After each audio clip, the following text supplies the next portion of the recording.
Good afternoon everyone. Mini ব্লগে সকলকে জানাই অনেক অনেক ভালোবাসা। আর এই ভালোবাসাকে সঙ্গে নিয়ে এক রাশ রান্নাবান্না সঙ্গে নিয়ে স্টার্ট করছি আজকের মিনি ব্লগ। আর এদিকে ঋষির আমার তার সঙ্গে ঋষি পাপার খাওয়া দাওয়া জাস্ট শুরু হবে। সন্ধ্যের সময় আমরা বেরিয়েছিলাম একটু বাজারের উদ্দেশ্যে। প্রথমে এসেছিলাম ট্রেন্সে, সেখানে আমাদের বাড়ির ছেলেগুলোর বাবা, ঋষির পাপা আর ভাইয়ের, ঋষির সবার কিছু কেনাকাটি রয়েছিল, সেগুলোকে সারলাম। আর এদিকে ইনি একটু দুষ্টুমি করছিল, তার দুষ্টুমিগুলোকে একটু ক্যামেরা বন্দি করলাম। তবে কালেকশন কিন্তু বেশ সুন্দর রয়েছে, আপনাদেরকে চারিদিকটা একবার ঘুরিয়ে দেখালাম।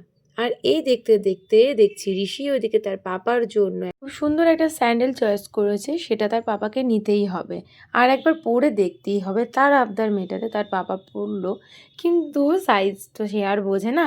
তবে জামার সাইজ সে এখন বুঝে গেছে, তাই তার পাপাকে এখন পছন্দ করে দিচ্ছে কোন জামাটা নেবে। অ্যাকচুয়ালি ঋষির জামা বা প্যান্ট যাই কিনি না কেন, তার মধ্যে পকেট থাকলে খুব পছন্দ হয়।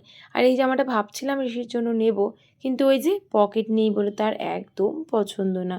আর বলছি, এই বড় বড় ফুল গাছপাতা আঁকা কে নেয়? এগুলো তো মেয়েরা পরে, এগুলো আমি পরি না। তুই আমার জন্য টি শার্ট নিবি, আর না হলে শার্ট থাকলে সেটা যেন পকেট থাকে। এরপর আসলাম বিশালে। আর এখানে এসে এক মজাদার কাণ্ড, আমি এদিকে তো বেশ ঘোরাঘুরি করছি, আর ইনি একটা চশমা পরে আমাকে তার মুখখানা একবার দেখাতে এসেছেন। আমাদের শপিং করতে আসা তো নয়, বিভিন্ন রকমের কাণ্ডের মুখোমুখি হওয়া আর সেই কাণ্ডগুলোকে উপভোগ করা। তারপরে আসলাম কোলাহলে। তবে ওখানে আগের মুহূর্তে দেখি ঘড়িতে বাজে 9:30।